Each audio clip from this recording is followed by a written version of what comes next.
الحمد لله وكفى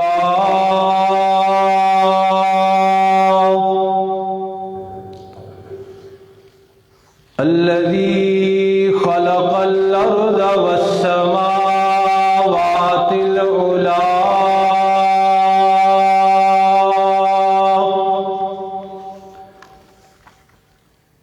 وبين الضلالة والهدى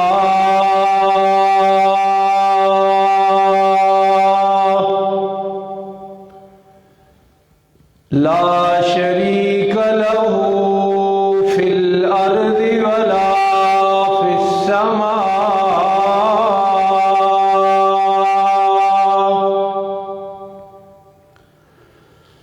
وله العزة وله العظمة وله الكبرياء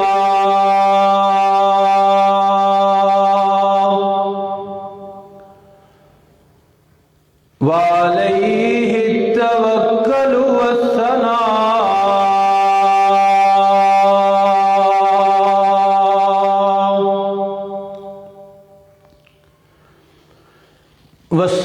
والصلاة والسلام على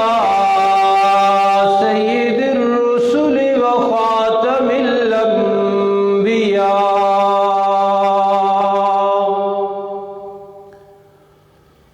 أرسله الله بالحق بشيرا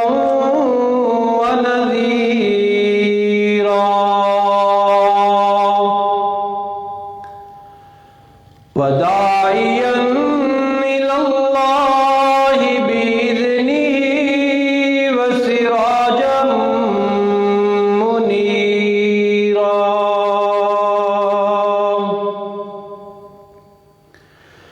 وعلى آله وأصحابه الأتقياء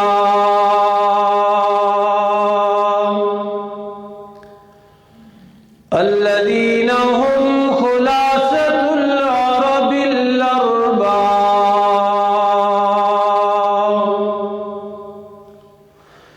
وخير الخلائق بعد الأنبياء أما بعد فأعوذ بالله من الشيطان الرجيم بسم الله الرحمن الرحيم إياك نعبد وإياك نستعين صدق الله العظيم وبلغنا رسوله النبي الأمي الأمين العظيم الكريم ونحن على ذلك لمن الشاهدين والشاكرين والحمد لله رب العالمين اللهم صل على محمد وعلى آل محمد كما صليت على إبراهيم وعلى آل إبراهيم إنك حميد مجيد اللهم بارك على محمد وعلى آل محمد كما باركت على إبراهيم وعلى آل إبراهيم إنك حميد مجيد واجب الاحترام حاضرین و ناظرین کرام، نماز وتر میں پڑھی جانے والی دعائے قنوت کا پہلا حصہ ہم نے تفصیل کے ساتھ پڑھ لیا ہے۔ نماز وتر میں پڑھی جانے والی اس دعا کا دوسرا حصہ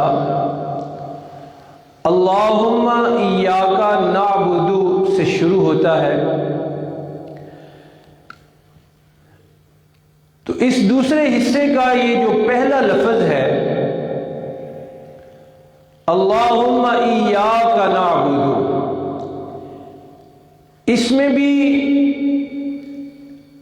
نمازی اللہ کو مخاطب کر کے اللہ کا نام لے کر اللہ رب العالمین سے کچھ وعدے، کچھ معاہدے، کچھ اقرار کرتا ہے۔ تو ان میں سے سب سے پہلے جس بات کا تذکرہ ہوا وہ یہ ہے کہ بندہ یہ کہتا ہے کہ اے اللہ، ہم عبادت صرف تیری ہی کریں گے،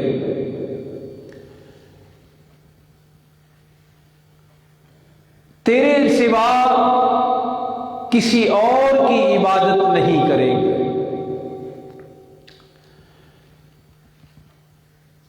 قرآن حکیم کی جو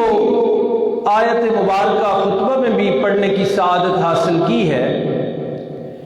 یہ سورۃ فاتحہ کی مشہور آیت مبارکہ ہے۔ اس میں بھی رب العالمین نے ہمیں سکھایا کہ تم نے یہ اقرار اور یہ وعدہ، یہ معاہدہ مجھ سے کرنا ہے ان الفاظ کے ساتھ کہ ایاک نعبد و ایاک نستعین۔ تو یہی لفظ وہاں بھی استعمال ہوا ہے، اللہم ایاک نعبد،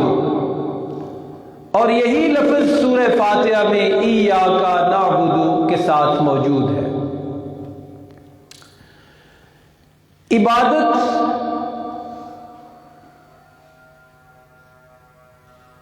کا مفہوم یہ ہے کہ اپنی بے بسی اور اپنی حیثیت کی نفی کا اقرار کر کے یہ کہنا کہ اے اللہ، میرا اپنا کچھ بھی نہیں، نہ بدن میرا، نہ وقت میرا، نہ جان، نہ مال، یہ ہے بھی تیری ہی عطا، اور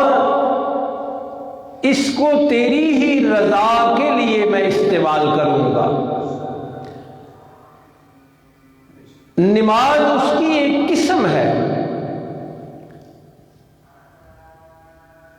صرف نماز عبادت نہیں، بلکہ عبادت ہے اس چیز کا نام کہ اپنی ذات کی بالکل نفی کر کے جس طرح زندگی گزارنے کا حکم مالک و مولا دے اسی طرح گزارتے جانا۔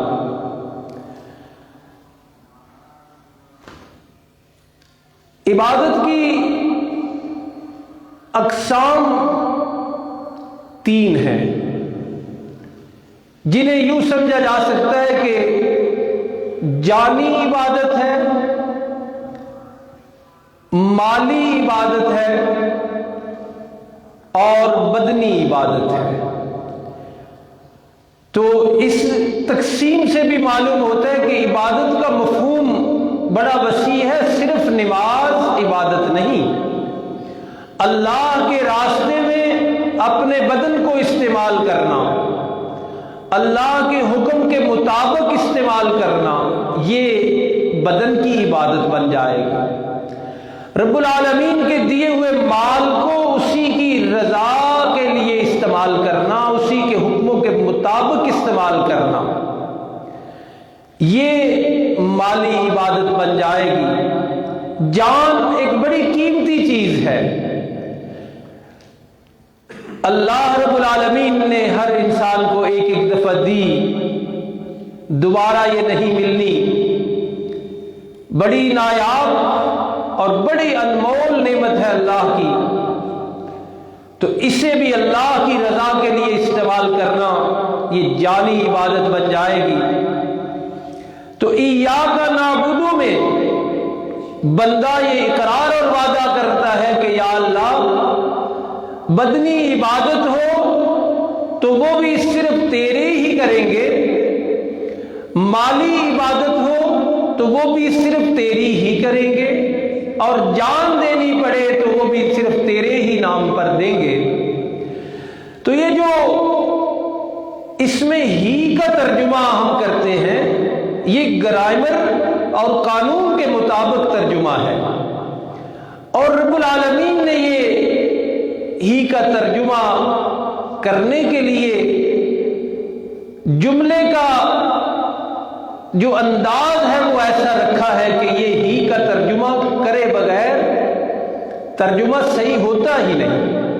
اللہم ایاک نعبد، اے اللہ ہم تیری ہی عبادت کریں گے، یہ ہے اس کا ترجمہ۔ تو جب یہ ترجمہ کریں گے تو خود بخود یہ مفہوم سمجھ آئے گا کہ ہی کا مطلب ہے کہ یہاں پھر بھی کا کوئی دخل نہیں ہوگا۔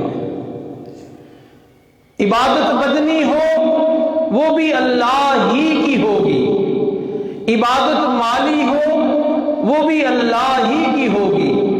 اور عبادت جانی ہو تو وہ بھی اللہ ہی کی ہوگی۔ اب اس مفہوم کو ذرا اور کھولیں گے تو مفہوم اور مغز یہ نکلے گا، مقصد کلام کا یہ نکلے گا کہ در حقیقت رب العالمین یہ سمجھانا چاہتے ہیں کہ بدنی عبادت میرے سوا تم نے کسی اور کی کرنی ہی نہیں ہے، مالی عبادت تم نے میرے سوا کسی اور کی کرنی ہی نہیں ہے، اور جانی عبادت وہ بھی میرے سوا کسی اور کی کرنی ہی نہیں ہے۔ چنانچہ قرآن حکیم کی آیات اس پر بے شمار ہیں، دو چار آیتیں دیکھیں جس میں اللہ رب العالمین صرف اپنی عبادت کی بات کرتے ہیں۔ آیت فاتحہ کی جو آیت مبارکہ پڑھی اس میں سے بھی یہی بات نکلتی ہے، دعائے قنوت کا جو حصہ زیر غور ہے اس میں سے بھی یہی بات، اور قرآن حکیم کی دوسری آیات بھی۔ یہ پہلا ہی سپارہ ہے، سورہ بقرہ ہے۔ رب العالمین نے فرمایا یا ایھا الناس، ساری نسل انسانی، سارے نسل آدم کو مخاطب کر کے فرمایا کہ حضرت آدم علیہ السلام سے لے کر قیامت تک آنے والے انسانوں، چونکہ تمہارا پیدا کرنے والا اللہ ہے، اس لیے تمہارا تعلق کسی بھی مسلک مذہب سے ہو، اعلان اپنے مالک کا یہ سنو یا ایھا الناس، اے انسانوں، اے لوگوں، اے آدم کے بیٹو، اعبدوا ربکم، اپنے رب کی عبادت کرو جس نے تمہیں پیدا کیا۔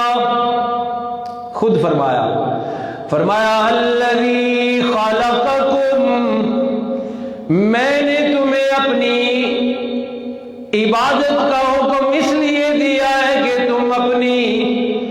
تخلیق پر، اپنی بناوٹ پر، اپنی پیدائش پر غور کرو گے تو تمہیں پتہ چلے گا کہ تمہاری تخلیق میں، تمہاری بناوٹ میں، تمہاری پیدائش میں میرے سوا کسی اور کا کوئی حصہ نہیں۔ تمہارے رنگ بنانے میں، تمہارے چہرے بنانے میں، قد بت بنانے میں، تمہارے سارے وجود کی ساری خوبیاں،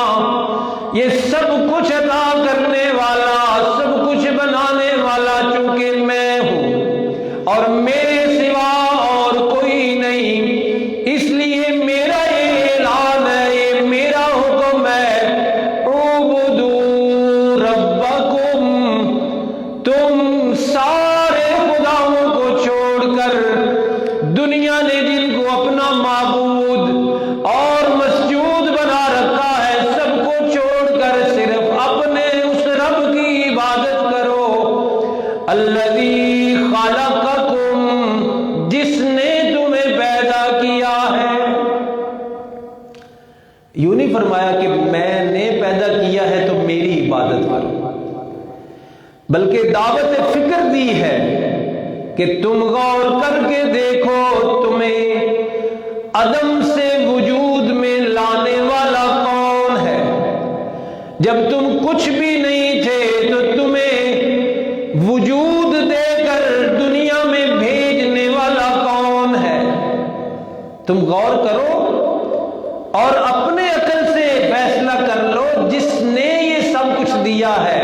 پھر اسی کی عبادت کرو۔ اور فرمایا والذین من قبلکم، اپنے وجود پر بھی غور کرو اور اپنے آباء و اجداد کے وجود پر بھی غور کرو، تم سے پہلے جو لوگ تھے انہیں کس نے پیدا کیا؟ بندہ والدین کی وجہ سے ہی دنیا میں آتا ہے نا، اسباب کی حد تک، اس لیے فرمایا تم نے صرف اس بات پر غور نہیں کرنا کہ تمہیں کس نے پیدا کیا، بلکہ اس بات پر بھی غور کرنا ہے کہ تمہارے دنیا میں آنے کا جو ذریعہ بنے ہیں تمہاری ماں اور تمہارا باپ، غور کرو انہیں کس نے پیدا کیا۔ اور اگلی آیت میں پھر اللہ نے اور نعمتوں کا بھی تذکرہ کیا، فرمایا الذی جعل لکم الارض فراشا، غور کرو کہ جس زمین کو بستر بنا کے اس پر لیٹتے ہو، چلتے پھرتے ہو، یہ زمین کس نے پیدا کی ہے؟ جس نتیجے پر بھی پہنچو اسی کی عبادت کرنا۔ تو انسان غور کرے تو عقل سلیم فیصلہ یہی کرے گی کہ یہ ساری کائنات بنانے والا کون ہے؟ اللہ۔ فرمایا والسماء بناء، اس بات پہ بھی غور کرو کہ یہ آسمان کا چھت کس نے بنایا ہے؟ اور آسمان کے بارے میں تو رب العالمین نے بڑی عجیب ایک بات فرمائی، فرمایا خلق السماوات والارض، خلق السماوات بغیر عمد ترونها، جب آسمان کی تخلیق پہ غور کرنے لگو تو خاص یہ پہلو سامنے رکھنا کہ اتنا بڑا ناپیدا کنار چھت، جس کا کنارہ ابھی تک کسی کو نہیں ملا، اتنا بڑا چھت میں نے بغیر ستونوں کے کھڑا کیا ہوا ہے، 1 انچ کا، ایک ذرہ بلکہ ایک چھلکا بھی بغیر سہارے کے کھڑا نہیں ہو سکتا۔ مسجد کا چھت دیکھیں، دیواریں، پھر ستون 2 رکھے گئے ہیں اس کے نیچے، حالانکہ لنٹر ہے۔ تو رب العالمین کہتے جب آسمان پر غور کرنے لگو تو یہ پہلو غور سے دیکھنا کہ میں نے کوئی ستون نہیں بنایا، تو پھر کیسے کھڑا ہے؟ اللہ کے آرڈر سے کھڑا ہے، اللہ کے حکم پر کھڑا ہے۔ فرمایا وَأَنزَلَ مِنَ السَّمَاءِ مَاءً، رب کی تلاش میں نکلو تو اپنی ارد گرد برسنے والے پانی پر بھی غور کرنا،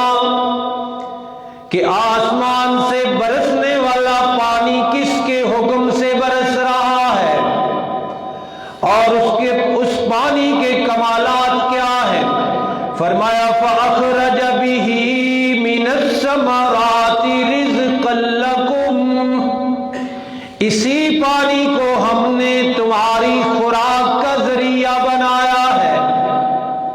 آج کل بارشیں نہیں ہو رہی، کتنی پریشانی ہے، تو یہ پانی آسمان سے برسانے والا بھی کون؟ اللہ۔ فرمایا یہ ساری باتیں سامنے رکھ کے غور کرو، تمہارا پیدا کرنے والا بھی سوائے اللہ کے کوئی نہیں، تمہارے آباء و اجداد کو وجود اور جسم دینے والا، زندگی دینے والا بھی اللہ کے سوا کوئی اور نہیں۔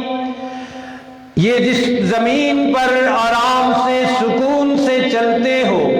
اسے تمہارا بچھونا بنانے والا، بستر بنانے والا بھی اللہ کے سوا کوئی اور نہیں ہے۔ آسمان کی چھت کو بغیر ستونوں کے کھڑا کرنے والا بھی اللہ کے سوا کوئی اور نہیں ہے۔ آسمان سے برسنے والے پانی کو برسانے والا، پھر اسے تمہاری روزی کا، رزق کا ذریعہ بنانے والا بھی اللہ کے سوا کوئی اور نہیں ہے۔ جب اس منزل پہ پہنچ جاؤ تو پھر یہ اعلان سنو، فرمایا فَلَا تَجْعَلُوا لِلَّهِ أَنْدَادًا۔ ان ساری باتوں پر غور کرنے کے بعد تمہارا عقل سلیم کا جواب یہی ہے کہ یہ سب کچھ پیدا کرنے والا اللہ ہے، تو وہی اللہ تمہیں حکم دے رہا ہے لا تجعلوا، مت بناؤ، للہ اندادا، اللہ کے لیے شریک مت بناؤ۔ پھر مت یہ کہتے پھرو کہ اس نے بھی کیا تو اس نے بھی کیا، وہ بھی مشکل کشا تو وہ بھی حاجت روا، یوں پھر نہ کہا کرو۔ جو مکہ والوں سے رسول اکرم صلی اللہ علیہ وسلم کا جھگڑا تھا نا، وہ اسی بات کا تھا، اسی عبادت کا جھگڑا تھا۔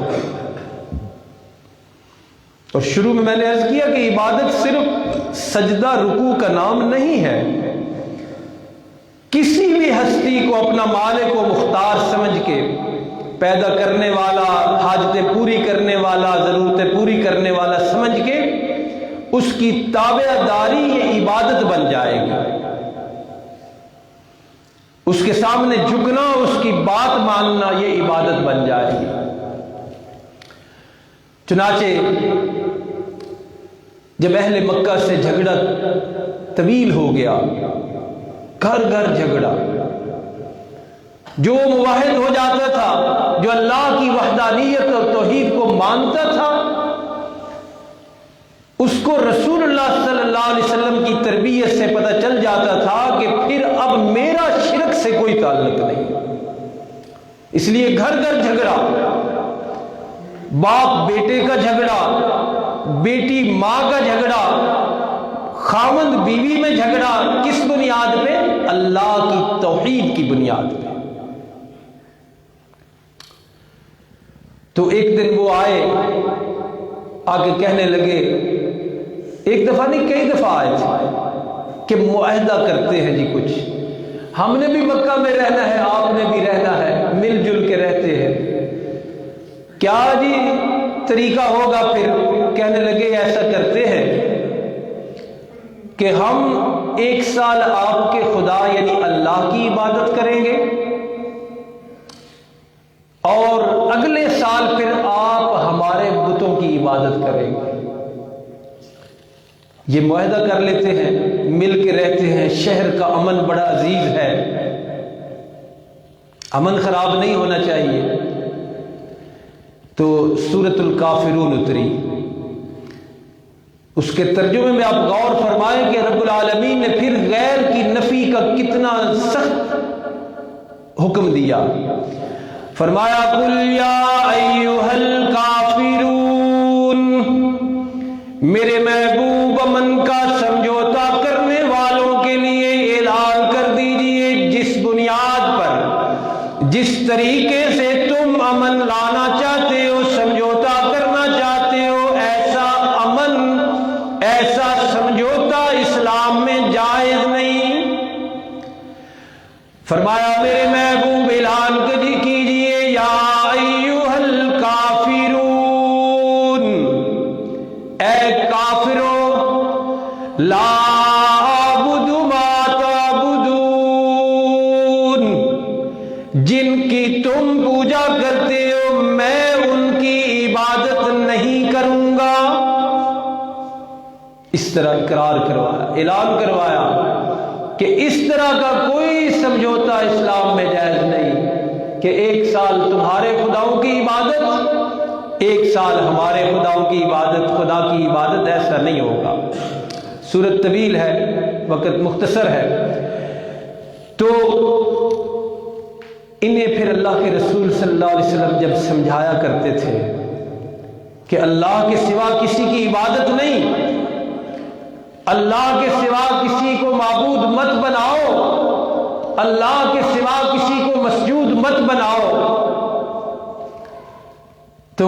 یہ کہتے تھے کہ ہم در حقیقت عبادت اللہ کی کرتے ہیں،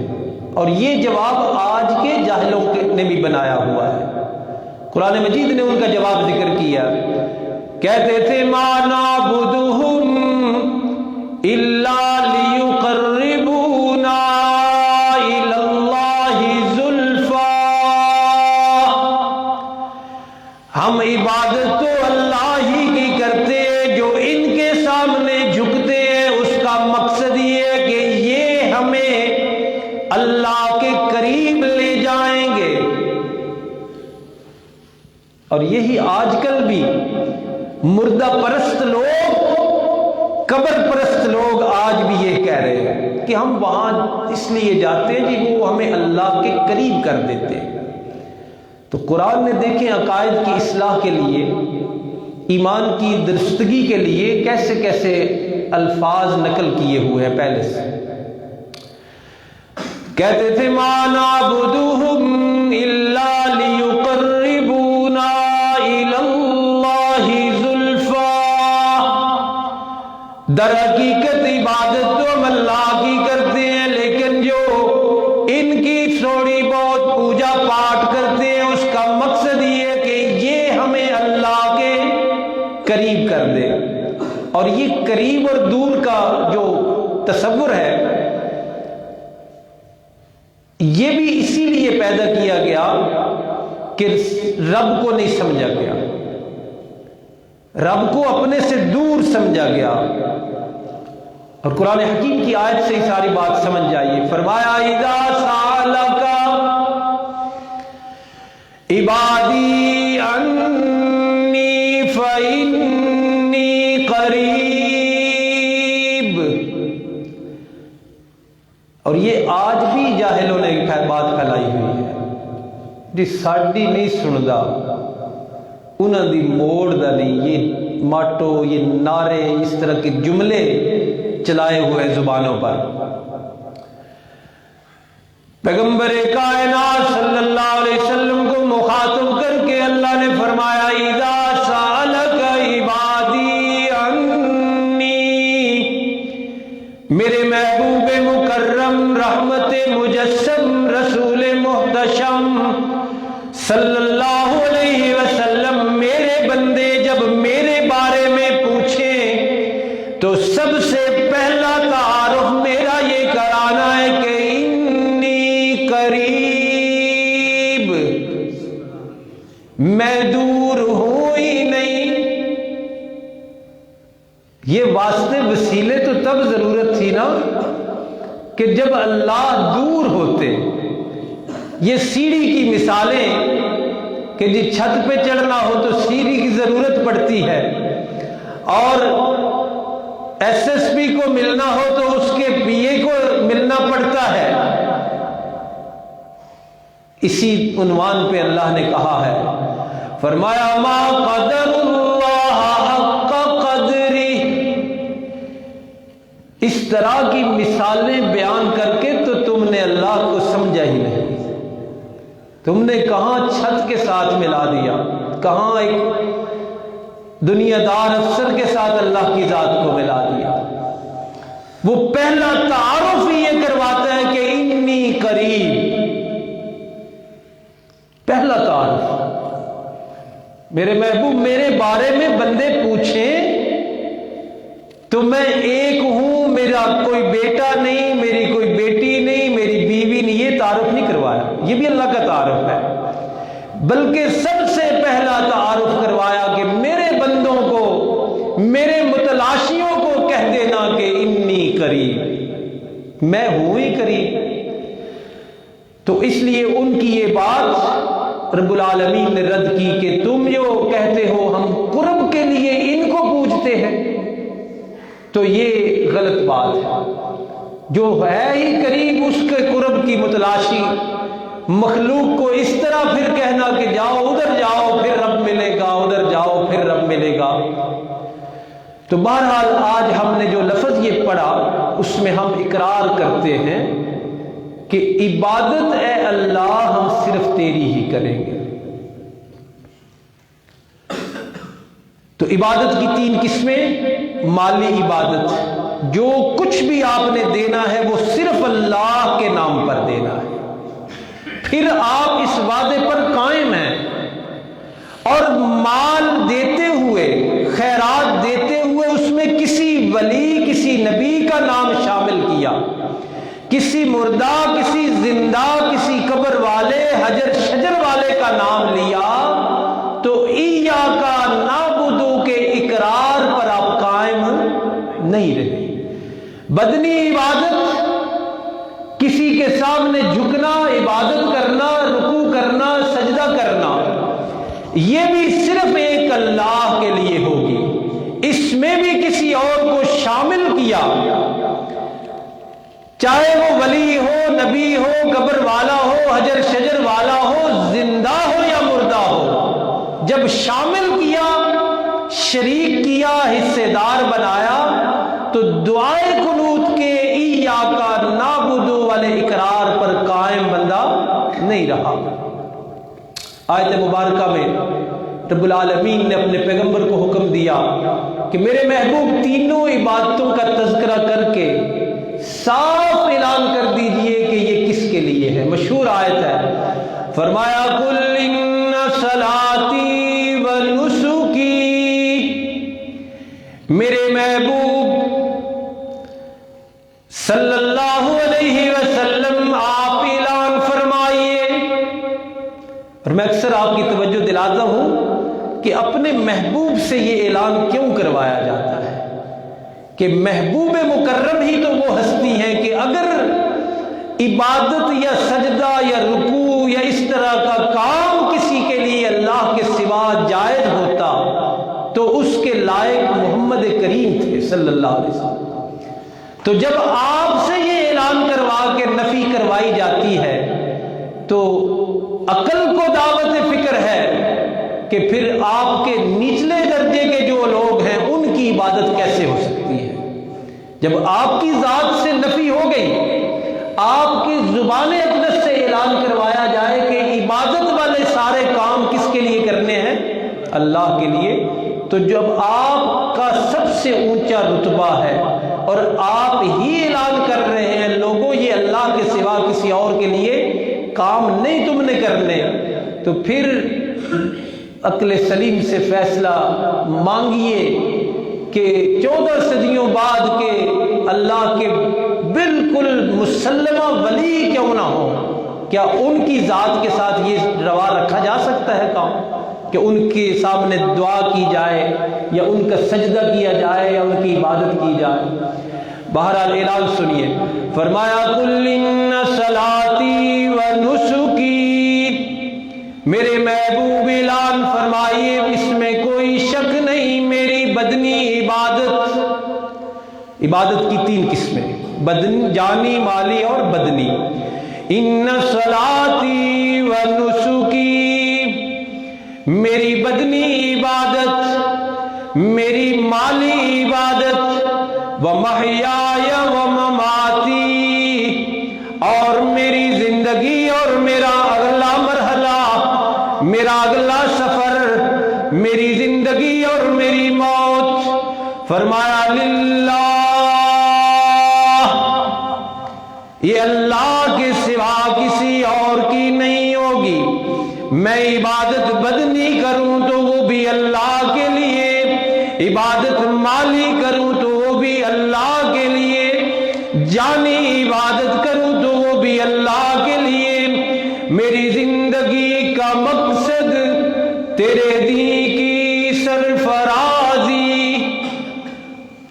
یوں جینا ہے یوں مرنا ہے، محیایا و مماتی، میری زندگی کا مقصد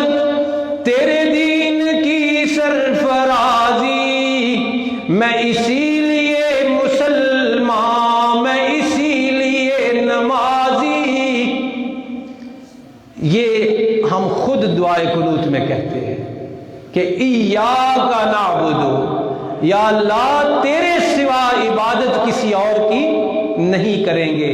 عبادت میں پھر اگر کسی اور کو شامل کیا جائے تو یہی بنتا ہے شرک، اور یہی وہ گناہ ہے جو اللہ نے معاف نہیں کرنا۔ رب العالمین ہمیں توفیق عطا فرمائے کہ ایک تو ہم عبادت کرنے والے بنے، عبادت سے منہ موڑنا۔ قرآن مجید میں آتا ہے وَمَن يَسْتَكْبِرْ عَنْ عِبَادَتِهِ، اور اسی طرح فرمایا وَقَالَ رَبُّكُمُ ادْعُونِي أَسْتَجِبْ لَكُمْ إِنَّ الَّذِينَ يَسْتَكْبِرُونَ عَنْ عِبَادَتِي، جو لوگ میری عبادت سے، مجھے پوجنے سے، میرے سامنے سجدہ ریز ہونے سے تکبر کرتے ہیں، سَيَدْخُلُونَ جَهَنَّمَ دَاخِرِينَ، سَيَدْخُلُونَ جَهَنَّمَ دَاخِرِينَ۔ اس لیے پہلی توفیق تو یہ مانگنی چاہیے کہ اللہ عبادت کرنے والا بنائے، اور پھر اس عبادت کو محفوظ کرنے کے لیے یہ دعا کہ اللہ اپنے سوا کسی اور کی عبادت کا بالکل بھی ہماری زندگی میں کوئی حصہ نہ رکھے۔